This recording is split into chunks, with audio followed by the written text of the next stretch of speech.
Hola, muy buenas tardes. Muchísimas gracias a todos los que nos acompañan hoy en este webinar tan especial para el Hospital Clínica Bíblica. Hoy tenemos el gusto de tener a la doctora Laura Ulate con nosotros. Ella es especialista en endocrinología y hoy vamos a hablar de cómo afrontar esos cambios en las mujeres después de los 40 y los 50 años, ¿verdad? Que vienen acompañados de muchas dudas y muchas preguntas. Muchas gracias, doctora, por estar con nosotros. Muchas gracias a ustedes por la invitación y por las personas que se encuentran conectadas para escucharnos este ratito. Así es. Efectivamente, perdón. Nada más, doctora, perdón, recordarle a los asistentes que pueden ir formulando sus preguntas a lo largo de la presentación de la doctora y al final vamos a estar evacuando esas dudas para que todos ustedes se vayan con más conocimiento sobre el tema. Así que ya no le quito más tiempo. Muchísimas gracias, doctora. Gracias. Efectivamente, en este mes en donde se conmemora en gran medida lo que significa ser mujer, pues queremos hablar un poquito de ese periodo de transición que experimentamos las mujeres cuando empezamos a perder nuestra capacidad reproductiva. Y la transición que se da a esta edad es mucho más que solamente esa pérdida de capacidad reproductiva. La mayoría de las personas estamos familiarizados con la palabra menopausia, que tiene una raíz griega y que básicamente significa mes o luna y pausas, es decir, una pausa o una detención o un cese de lo que es el ciclo menstrual. Básicamente se refiere al último periodo menstrual que tiene la mujer a lo largo de su vida. En el camino se dan ciertas condiciones como el climaterio, que básicamente es todos los cambios físicos, psicológicos y sociales que engloban este proceso de transición entre la edad reproductiva y la menopausia. Este periodo involucra episodios que van antes, durante y después de la menopausia y es esa condición que implica el cese de la función de los ovarios. Generalmente se presenta entre los 48 y los 54 años de manera generalizada. Esto es un promedio, como se dice específicamente. Sin embargo, hay mujeres que pueden experimentar esta condición de forma mucho más temprana y otras que lo pueden experimentar después de los 50 años. Suele ser un proceso progresivo y paulatino. Hay circunstancias muy específicas que pueden condicionar una detención súbita del ciclo menstrual, que tienden a tener otras causas de tipo de condiciones de enfermedad y se asocia con lo que es la disminución progresiva de la producción de estrógenos y progesterona, que son las hormonas femeninas, por parte de los ovarios. Hasta que la menstruación deja de aparecer por al menos un año, es que se dice que una persona se encuentra en menopausia. Pero el proceso usualmente ha iniciado muchos años antes y eso es parte de lo que tenemos que considerar. Si yo tengo un sangrado menstrual hoy y durante 6 meses no me vino, pero me volvió a venir, en esa nueva ciclo es el que vuelve a contar para volver a considerar un año más. Estos son los periodos que vamos a tener presentes. Tiene 3 etapas. Una primera etapa, que es la premenopausia o la etapa reproductiva, que es el periodo que tenemos anterior a la menopausia, en donde hay ciclos menstruales regulares, en donde nosotros vamos a tener una capacidad reproductiva muy alta, en donde se dan los episodios de embarazo y que básicamente se experimenta desde la primera menstruación hasta el inicio de la perimenopausia o el climaterio, que es ese periodo de transición en donde empiezan a producirse ciertos cambios en la parte física, en parámetros clínicos y en parámetros hormonales, que van haciendo que se acerque la persona a la menopausia y esto ocurre entre 3 y 5 años de que se dé el último ciclo menstrual. Adicionalmente a eso tenemos una tercera etapa que, en esta segunda etapa es cuando empiezan a aparecer estos síntomas molestos, entonces empiezan a ver las alteraciones del ciclo menstrual, entonces estos son irregulares, suelen ser más largos, más intensos, es decir, tienden a tener más sangrado, aparecen los famosos bochornos o calores, que son esas ráfagas repentinas de calor en el cuerpo que generalmente involucran el pecho y la cara, lo cual puede ser acompañado de palpitaciones o de sudoración y que a veces pueden incluso condicionar trastornos a nivel del sueño. Aparece dolor a nivel de los senos, las piernas pesadas, nos hinchamos un poco más, empezamos a tener cambios de humor, ser más irritables, más bien nos deprimimos más, somos más lloronas. Hay, como les mencionaba, trastornos del sueño, ya no puedo dormir igual. Incluso tengo pérdida de la capacidad para concentrarme y realizar labores específicamente. La tercera etapa que vamos a condicionar ya es el periodo postmenopausia, que es el periodo que empieza ya después de que ha pasado un año desde la última menstruación. Y esta es la fase que dura el resto de nuestras vidas. Los síntomas suelen estabilizarse, todos esos síntomas molestos suelen no ser percibidos durante muchísimos años, sino que más bien tienden a ser molestos durante un par de años y posteriormente se estabilizan.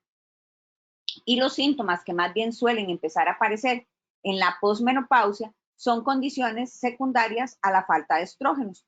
Tengo un mayor riesgo de osteoporosis y por ende de fracturarme, empiezan a aparecer los problemas cardíacos, los derrames cerebrales, los trastornos de la memoria y empiezo a tener riesgo de otras enfermedades como obesidad, hipertensión, enfermedades como la diabetes, entre otros.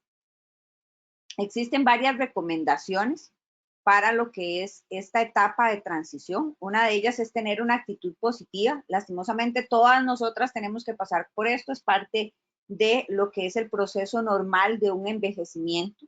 El climaterio no es una enfermedad, como les mencionaba, es una etapa normal y que conlleva esta serie de cambios y ajustes necesarios para minimizar los efectos adversos que pudiéramos presentar. Entonces, entre más negativos seamos a ese proceso, pues más vamos a sufrir. Es importante tener en cuenta que es un tiempo para cuidarnos más, para hacer cambios en los estilos de vida, para hidratar más la piel, para incluso hacer pequeños chineos como es comprarnos ropa nueva, pero ante todo es sentirse uno seguro de sí misma y saber que cada etapa trae su propia belleza y que estas etapas no están exentas de esa belleza. Adicionalmente, para controlar estos sofocos o estos calores, es importante en la medida de lo posible utilizar ropa cómoda y que no tiende a aumentar el calor corporal. Entonces, las ropas que son, por ejemplo, de algodón y que no suelen ser de fibras sintéticas tienden a ser más frescas. Dejar un ventilador en el cuarto durante las noches puede hacer que tengamos un sueño más reparador, perdón. Mantener agua fría cerca de cada una de nosotras para que podamos tomar líquidos y mantenernos hidratadas. Tratar de identificar cuáles son los factores que desencadenan esos sofocos o bochornos. Por ejemplo, la cafeína, el chile, el consumo de licor, el estrés, pueden ser condiciones que desencadenan estos episodios de sofocos y ahí en ese sentido tratar de evitarlos. El uso de compresas frías sobre los hombros y ciertas partes del cuerpo puede ayudar, lo mismo que ejercicios de relajación y respiración. No fume y si fuma, trate de evitar este hábito de consumo del tabaco, pues ocasiona más sofocos, aumenta el riesgo de enfermedades a nivel del corazón, aumenta el riesgo de osteoporosis, de dañar la piel, de irritar la vejiga y entonces más bien lo que hacemos es intensificar aún más los síntomas que son propios de este periodo de transición.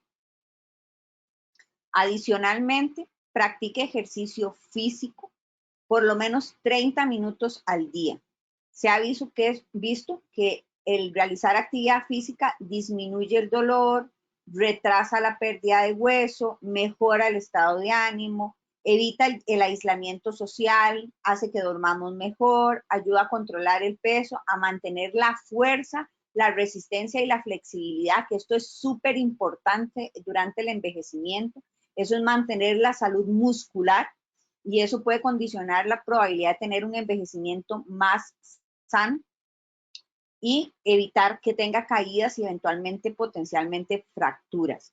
Es importante aquí tener en claro que si yo no he tenido una costumbre de hacer actividad física de forma rutinaria, no voy a empezar haciendo 30 minutos diarios porque puedo lesionarme, puedo cansarme en extremo, puedo frustrarme. Entonces empecemos con actividad física de bajo impacto, que puede ser caminar, bailar, andar en bicicleta o una bicicleta estacionaria, a hacer ejercicios en el agua por periodos que pueden ser de 10, 15 minutos y después vamos incrementándolos paulatinamente hasta que pueda llegar a ser esos 30 minutos de actividad física diaria o incluso más.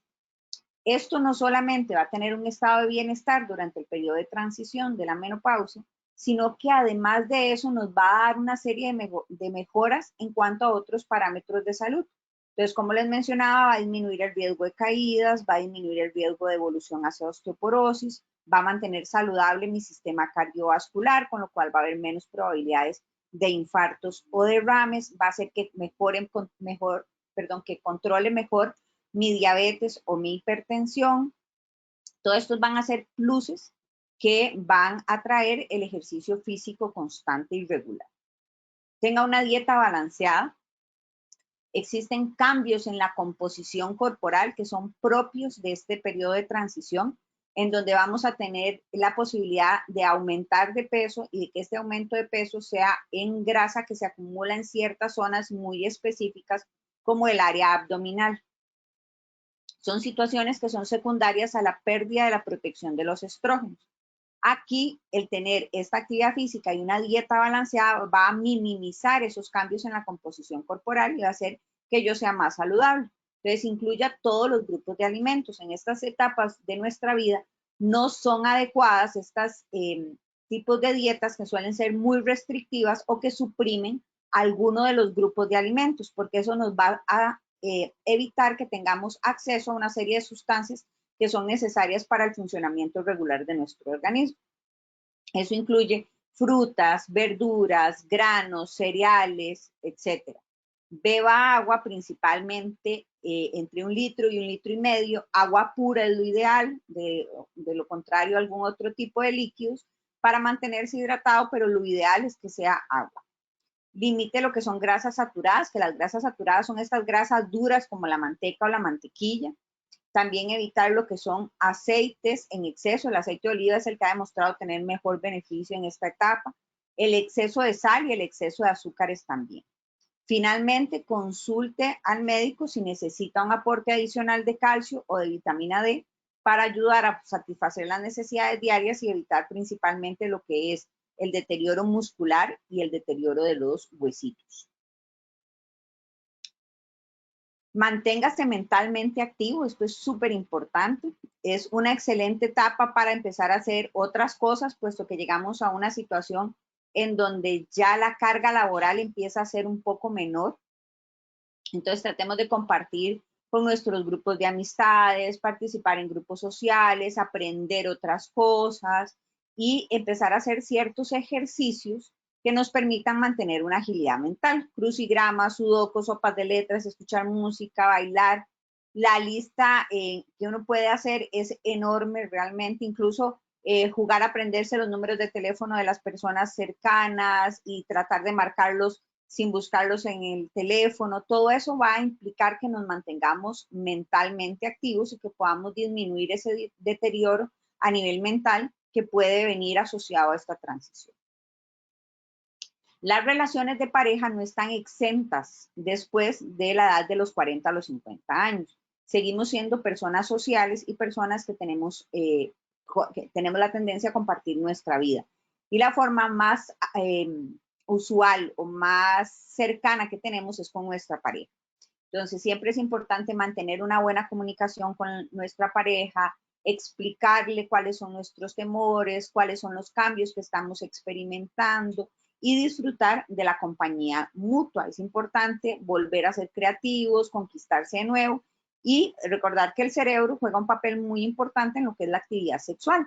Aquí hay muchos momentos en donde debido a cambios físicos como son resequedad vaginal, hay mayor dolor durante las relaciones sexuales, se puede necesitar de un apoyo farmacológico, un apoyo médico para poder solucionar estas condiciones y que no afecte el resto de la relación de pareja. ¿De acuerdo? Adicionalmente, el control médico es importante. Como les he venido diciendo en algunos momentos, es importante estarse haciendo chequeos de rutina. Debemos al menos una vez al año hacernos el chequeo de mamografía y de lo que es el Papá Nicolau. Esto es fundamental para poder establecer que hay una buena un buen envejecimiento y hay un bajo riesgo de desarrollar enfermedades como cáncer en estas regiones.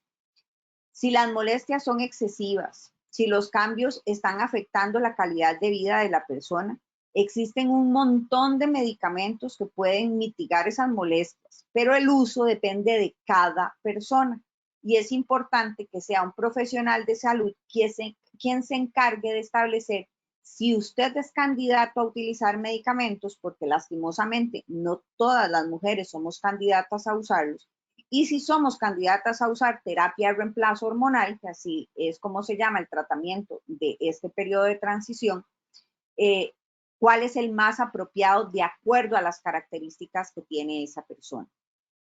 En este sentido, hay situaciones como, por ejemplo, si yo tengo antecedentes de trombosis o en mi familia hay enfermedades de este tipo en donde las personas tienden a hacer coágulos, si yo he tenido un cáncer de mama o si mi familia más cercana, mis hermanos, mi madre han tenido cáncer de mama, quizá yo no sea la persona más apropiada para recibir este tipo de terapia, ¿de acuerdo? Si por el contrario tengo una enfermedad cardiovascular que hace que suba muchísimo el colesterol y los triglicéridos, puede que sea candidata a un tipo de medicamento que no sea tomado, sino que sea colocado en la piel, que se llama transdérmico, para evitar que ese medicamento pase por el hígado y suba los triglicéridos. Pero realmente las características de cada persona son muy particulares y hacen que la elección del medicamento no sea la misma para todos. Esto implica que lo que le sirvió a mi mamá o a mi hermana o a la vecina o a mi amiga no se aplique para mí. Y si lo tomo sin tener la recomendación de un personal de salud que está estrictamente capacitado para realizar esa elección, pueda causar más daño de lo que voy a beneficiarme al tomar. Entonces, de ahí la importancia que verdaderamente consulten al médico, ya sea al ginecólogo o al endocrinólogo, que son las personas que están más capacitadas y más entrenadas para el manejo de esta condición.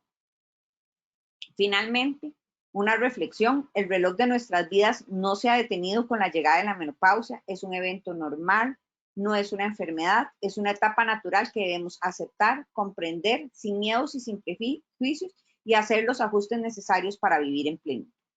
Muchas gracias. Nos quedamos abiertos a preguntas.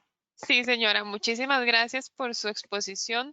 Tenemos varias que se han repetido, entonces voy a tratar de unirlas en 3, 4 preguntas.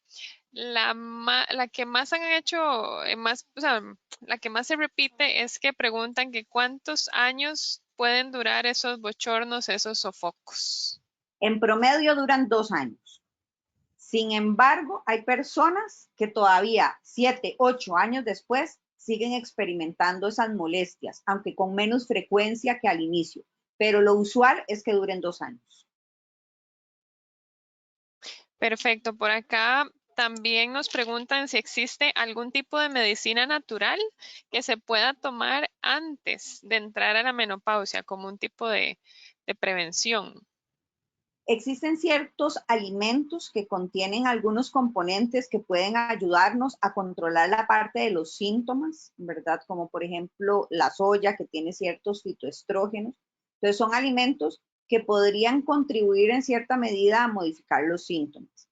Existen ciertos medicamentos que tienen estos componentes naturales que tratan de paliar los síntomas sin dar una terapia de reemplazo hormonal establecida, pero ya es para el inicio del proceso de transición.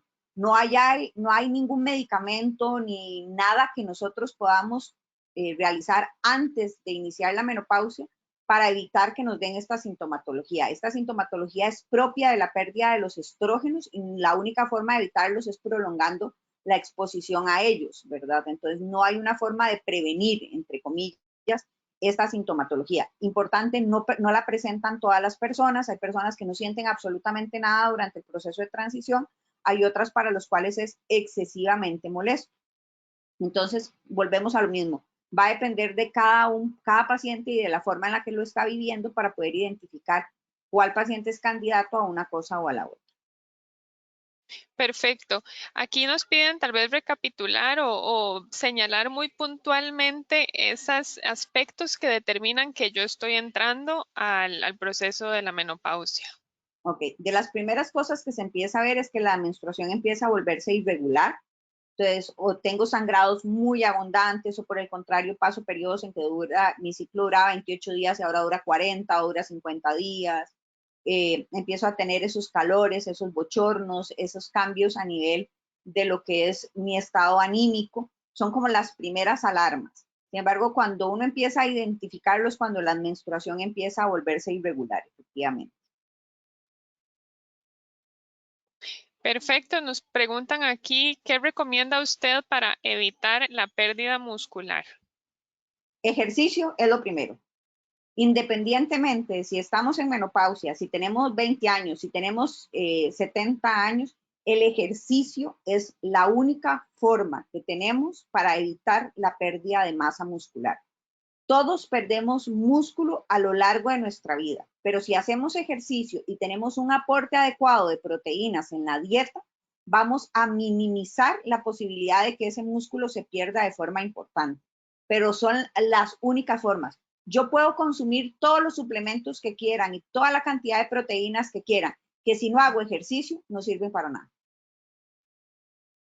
Perfecto. Por acá es un caso muy específico donde se realizó una histerectomía. Entonces dice que cómo puede darse cuenta, ¿verdad? O sea, porque usted nos dice que es por la menstruación, pero digamos Una para de las ella, cosas. Digamos, sí. una de las cosas es, bueno, primero, si se hace una histerectomía y se sacan los ovarios, automáticamente se entra a menopausia, ¿verdad? Entonces, las personas que le sacan el útero y los ovarios simultáneamente ya entró a menopausia. No es necesario hacer ningún otro estudio ni esperar ningún otro síntoma porque estoy sacando el órgano que produce los estrógenos. En las mujeres que les han sacado el útero, pero han preservado los ovarios, una de las formas para hacerlos es esperar a ver si aparecen o no aparecen bochornos desde el punto de vista clínico, que sería lo que los pacientes podrían identificar. De lo contrario, lo que se puede hacer es que al rondar más o menos la edad de 48, 50 años, que es cuando más o menos uno empieza a ver que se aumenta la probabilidad de desarrollar menopausia, hacer exámenes de sangre. Hay exámenes de sangre que pueden medir los niveles hormonales y es la forma en que uno confirma que una persona está en menopausia, exactamente. Perfecto. Vamos a ver las últimas dos. Pregunta que si las terapias de reemplazo hormonal producen cáncer, que sí es cierto. No, las terapias de reemplazo hormonal bien indicadas y en la persona correcta no producen cáncer. Las terapias de reemplazo hormonal en las personas que tienen riesgos de desarrollar cáncer sí van a producir un mayor riesgo del mismo. Entonces, por eso el énfasis que hice en el hecho de que tiene que ser una persona profesional en salud quien determine si la persona es candidata o en el caso de que si es candidata o no, y en el caso de que sea candidata, qué tipo de medicación puede usar esa persona para evitar este tipo de condiciones. Una persona que tiene antecedentes familiares de cáncer de mama no va a poder utilizar este tipo de medicamentos porque ya tiene un riesgo elevado de cáncer. Entonces yo no voy a agregar algo que pueda hacerlo. Eso es una contraindicación absoluta para iniciar la terapia. Pero si la persona es bien estudiada y, desde el punto de vista médico, se hacen los estudios y las evaluaciones pertinentes y se documenta que efectivamente el riesgo de cáncer es el riesgo que puede tener cualquiera de nosotros, use o no use la medicación, pues es una persona que eventualmente podrá usarlo. Perfecto. Por aquí hay muchas consultas que dicen que igual, aunque toman terapia de reemplazo hormonal y ya llevan algunas, ya como 7 años con calores y todo, dicen que nada ayuda. Entonces yo no sé si tal vez hacer como énfasis en buscar tal vez, ¿verdad? Otro punto de vista para el tratamiento adecuado. Es que existen personas de personas, ¿de acuerdo? O sea, yo puedo estar tomando terapia de reemplazo hormonal, pero puede ser que mis niveles no sean los apropiados, o puede ser que la vía de administración del medicamento no sea la apropiada. Puede ser que yo esté tomando pastillas, por ejemplo, pero puede ser que la absorción del medicamento a nivel intestinal no sea la óptima. Entonces, aunque estoy tomando mis niveles no están subiendo. Entonces puede ser que yo sea candidata más bien a usar los transdérmicos o usar los inyectados, los medicamentos, o viceversa. Los estoy poniendo en la piel y no lo logro. Yo tenía una paciente, por ejemplo, que estaba utilizando los medicamentos transdérmicos y ya llevaba varios años cuando llegó conmigo o sea, le hicimos exámenes y los niveles no elevaban. Por más que ella se pusiera el medicamento y se incrementara la dosis, no lograba llegar a controlar la sintomatología pese a que estaba usando incluso una dosis alta del medicamento. Pero al cambiar la vía de administración del tratamiento, es decir, ya tomarla, por ejemplo, la vía oral, alcanzó los niveles apropiados y los síntomas desaparecieron. Entonces, una de las cosas por las cuales puede no controlarse es porque la vía de administración no sea la adecuada, porque la dosis no sea la adecuada o porque el medicamento no sea el adecuado. Entonces, recordarles que terapia de reemplazo hormonal hay una serie enorme de medicamentos que podemos utilizar. Entonces, va a depender de cada paciente el control de los síntomas. Pero una de las formas es eso, evaluar realmente si el fármaco que está utilizando es el apropiado, si la dosis y la vía de administración son adecuadas para que pueda obtener los beneficios, ¿verdad? Perfecto. Y por último, sí tenemos varias consultas que dicen que aunque tiene el periodo menstrual puntual, sí sienten como este cambio, ¿verdad? Anímico, depresión, mayor peso, grasa abdominal. Entonces, como que, ¿cuál es ¿verdad? Su sentir con esto? Porque dicen que el periodo queda igual que siempre. Sí, efectivamente ya están iniciando el periodo de transición a menopausia, ¿de acuerdo? O sea, una persona puede empezar a tener esas molestias y aún tener ciclos menstruales regulares. Recordemos que en medicina el siempre y el nunca no existen. Entonces, siempre hay personas que se comportan de X o Y manera y otros que están en el otro lado del espectro. Nadie se comporta estrictamente hablando como uno lo describe. Entonces, siempre hay gente que puede empezar a sentir los síntomas de bochornos, de cambios anímicos, de cambios en composición corporal, aún manteniendo ciclos menstruales regulares. O hay personas que tienen ciclos menstruales completamente irregulares y no sienten nada de esto. Y hay otros que sienten todo, los trastornos menstruales y toda la sintomatología. Pero dependiendo de la edad que tengan y el hecho de que tengan ciclos menstruales regulares, ya uno puede pensar que están iniciando el proceso de climaterio, que se presenta 3 a 5 años antes de que se vaya la menstruación de forma definitiva. La otra cosa es que no solamente la falla ovárica o la menopausia produce esta sintomatología. Los síntomas de cambios del estado de ánimo, de calores, de cambios en la composición corporal pueden ser producidos por otros trastornos hormonales. Entonces, no todo es la menopausia. Si efectivamente yo no estoy en menopausia, logramos descartar que estemos en este periodo de transición del climaterio, pues tenemos que buscar otras causas de por qué estoy sintiéndome así, que pueden ser trastornos de la tiroides, pueden ser trastornos del cortisol, pueden ser incluso trastornos sumamente raros de algo que se llaman enfermedades neuroendocrinas. Entonces, tendremos que ir y buscar qué es lo que está pasando, ¿verdad? Perfecto. Y aquí nos preguntan, hay algunas que utilizan, por ejemplo, Mirena, el dispositivo intrauterino. Entonces preguntan que como no les viene la menstruación o, ¿verdad? ¿En qué momento se debe quitar? Eso es muy similar a lo que pasaba con la paciente de la histerectomía. Mientras estén con la Mirena, pues no van a tener sangrado. Entonces, el síntoma pivote o el síntoma desencadenante va a ser otro, que van a ser estos que habíamos mencionado anteriormente. Y si no están teniendo estos síntomas, pues es llegado a los 48, 49 años, hacer exámenes y dependiendo cómo estén, ya se puede retirar el dispositivo. Perfecto. Creo que podríamos cerrar con esta, que la veo muy positiva, que dice que si está bien no usar tratamiento de reemplazo hormonal si uno se siente bien. Sí, es una opción, efectivamente.